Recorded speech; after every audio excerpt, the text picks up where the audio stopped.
Hi, thank you for joining in with us. We're doing a series of conversations with different community leaders. I'm Daniel Campaña, and I'm running for the privilege of representing you in House District 22 at the State Legislature of Colorado. It's a beautiful part of Northeast Colorado Springs, and today's conversation we're having in the beautiful co-working space of Cove Harbor. It is on the west side of town. But we're sitting with my favorite principal, my favorite educator who's on the east side of town in our district, Principal Derien Latimer. I always love to brag on this guy. He was Educator of the Year, took his school from 8th to 1st with his incredible team of teachers and parents. And we're going to have a conversation on education. Dude, thank you so much for being here today. Let's do it. Let's talk. I want to dive in with this question. What is it that we don't know when it comes to education? Because we have strong opinions about education, and there's a lot of, everyone has a stake in education. But what is it that we don't know that you as a principal, you see and you wish you could just get across to all of us when it comes to this topic? I think that's a great question. I think the thing that we don't talk about sometimes in education is that there is really good things going on in public education.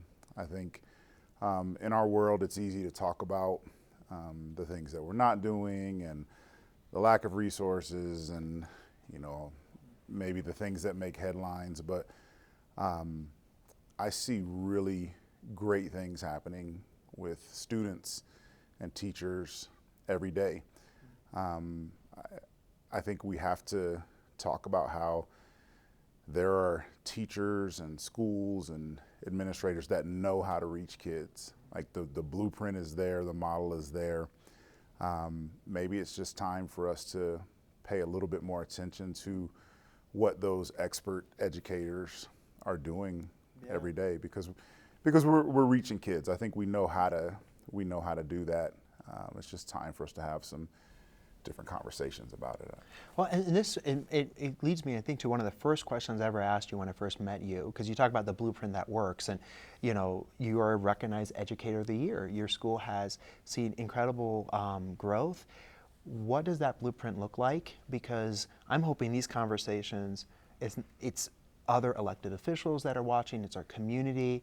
What's the blueprint that we know works in education from your experience? I think the first thing is it doesn't happen overnight. I know. You mean it's not yeah. Yeah. I think, I think we can look at, again, there's headlines out there and test scores aren't good, or again, lack of resources, and we want to fix that, and we want to fix it tomorrow. But, we didn't become the school we are in one day or 1 year or even 2 years. I've just finished my 8th year at my school, and it's taken us some time. So I think we have to look at solutions that are sustainable.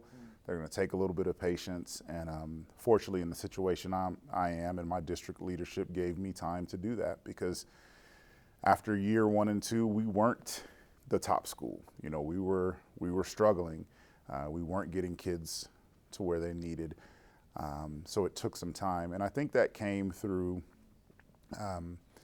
really honoring what our teachers do, really listening again to those experts that were in the building, and maybe it was a little easier for me. I grew up with educators. My mother was a teacher, and so I have that perspective on it. I got to watch all the work that she put in, after school when. She comes home and, my sisters and I are wanting to spend time with my mom, but she's grading papers and she's lesson planning. The number of hours that go into being a good teacher, again, that's another thing that you don't know that you don't know, just that amount of time. So I think I'm fortunate to just have that perspective, and it helps me honor my teachers and go slow with them.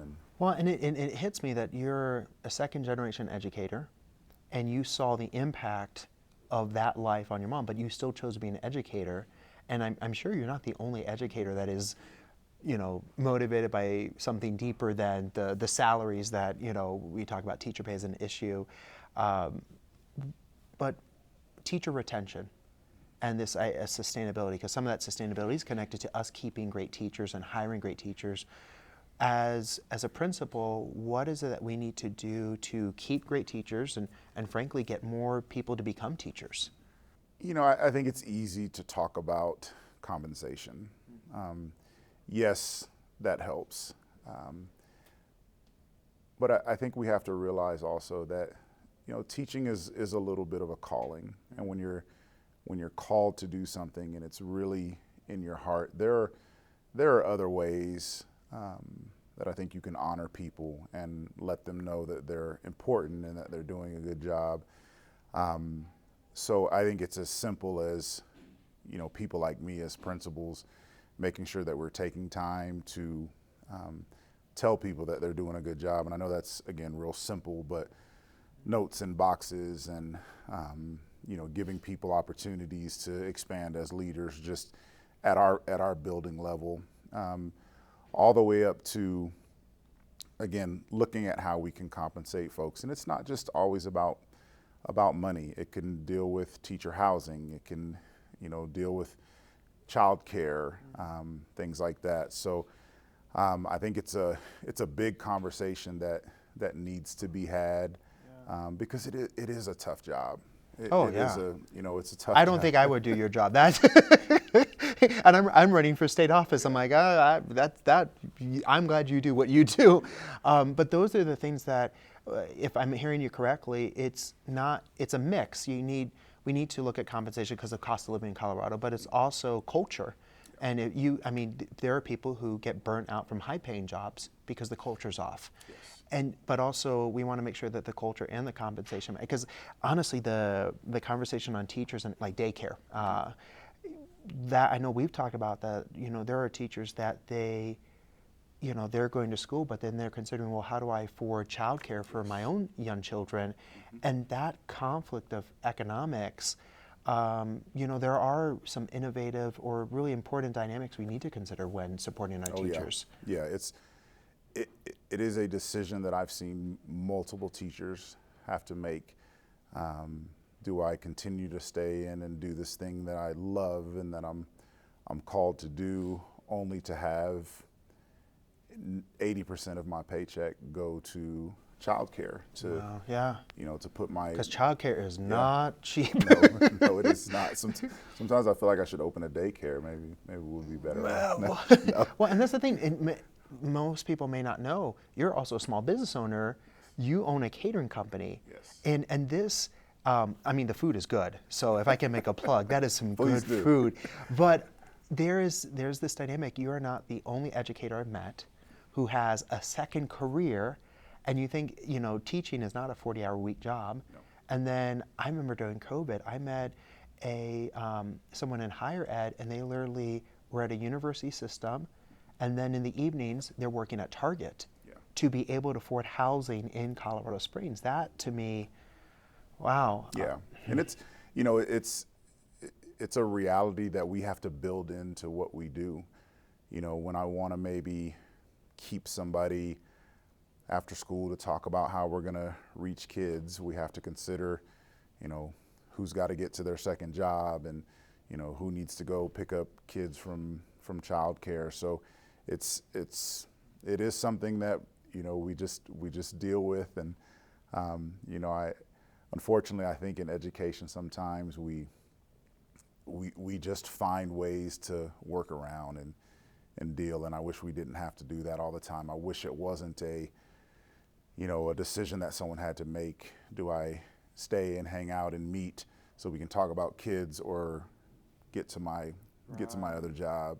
But again, it is just the reality of what we deal with in public education. Well, and I love that in all this, and one of the reasons why I respect you so much as a leader is because the factors that we need to address. That compensation is, culture is a huge dynamic, but yet you and your team of teachers, even if it doesn't get fixed overnight, you show up with the same passion and dedication to our community's children, and that shows you the school's number one.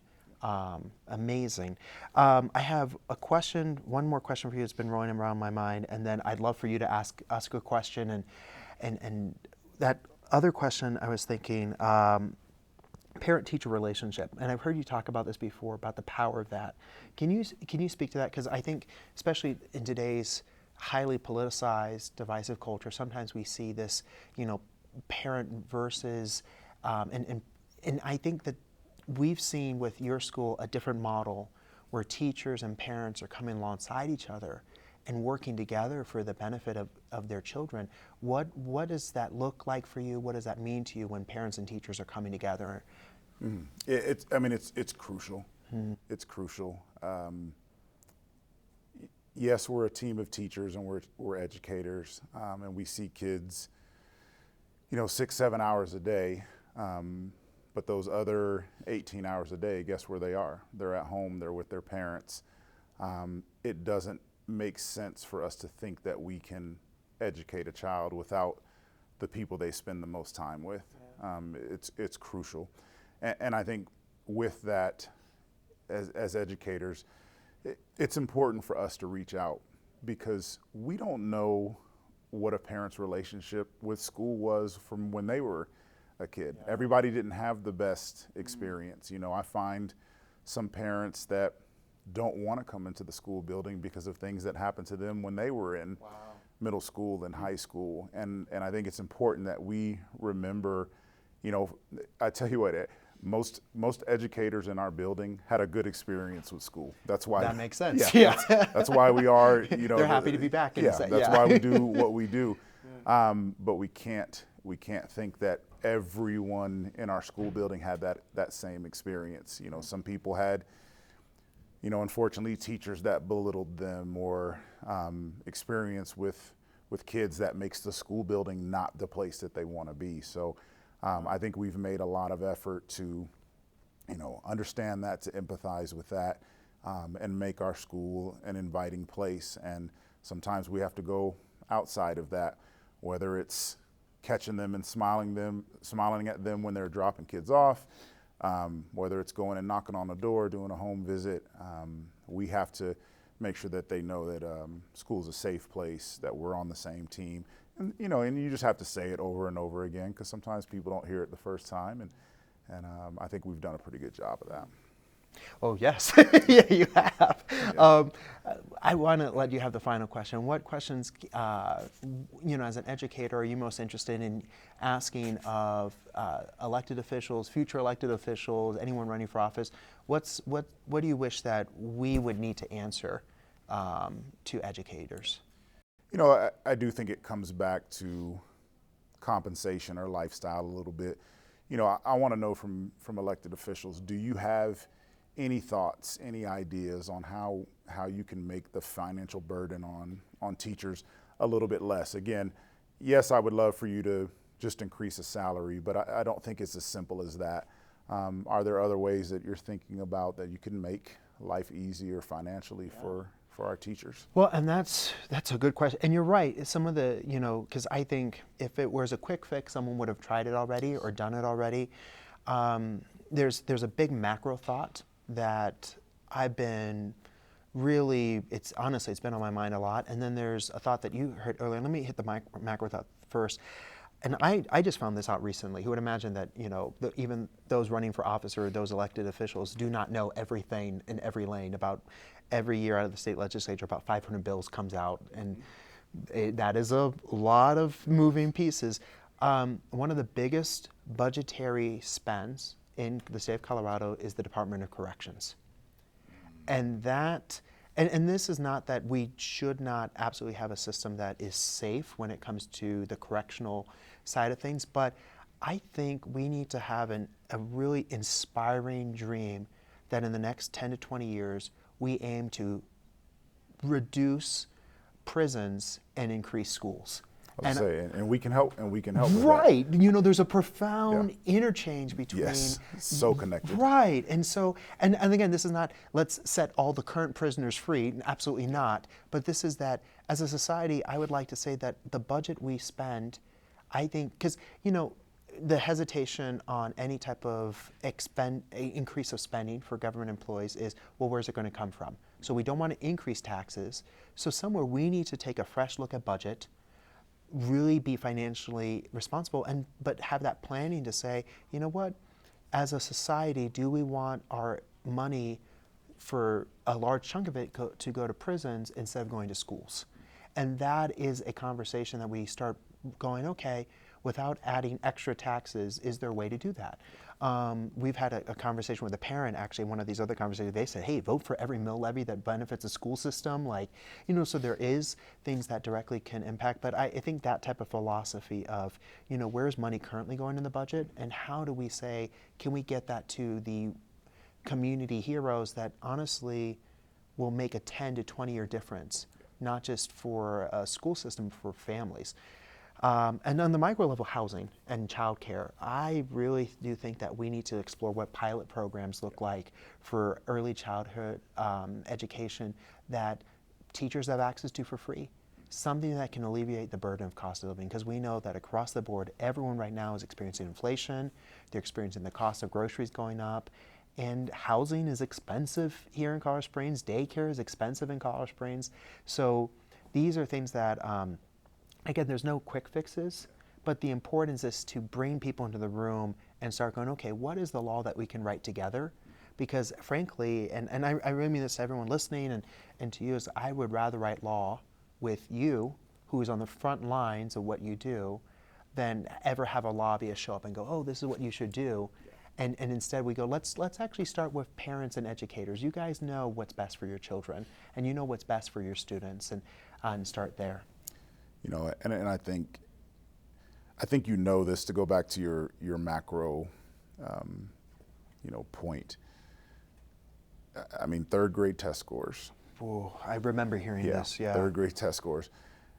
That's where states are figuring out how many prison beds they need. Wow. And I can remember being early in my education career and hearing that, and I almost didn't believe it. I was like, "There's no way that's true." But it makes sense, and I think simply if you haven't heard that, I think we need to continue to say that to people, that when a kid doesn't read at third grade, the chances of them reading at grade level, greatly diminish. When you have a 17 or 18-year-old kid that can't read, what really are their options? Right. What are their options for employment, for college, for trade? And when you find these 18-year-old kids become 20-year-olds and into their 20s and 30s, and they don't have options, unfortunately, things that aren't legal become an option. Mm-hmm. And so it was really interesting to tie that back, but I think we need to continue to put that out there, that it really is, life or death for some of our kids, that we are making sure that they're reading by the time they leave our schools. And I love that the focus and what you bring that up, because I think, again, you listen to national news or you see the national way in people frame education and parent relationships, but the reality is that educators are just, from your vantage point, being on the front lines, it's just, how do we get reading scores up? How do we help kids be ready to embrace and enjoy the rest of their educational experience? Man, thank you so much for your time. This has been such a pleasure. Yeah, my pleasure. And thank you for being a part of this conversation too. DanielForColorado.com. Apparently there's not a lot of Daniels that run for office, so we got the domain. But this is where you can go online, volunteer, be a part of the conversation. We're going to continue having these with community leaders from across our beautiful city. But this is the tone and relationship we want government to look like, is having these real conversations that they're not taking just political extreme points. They're going, okay, how do we come up with solutions together? Thank you so much for being a part. Make sure to share this with friends and family, and definitely make sure to vote in November.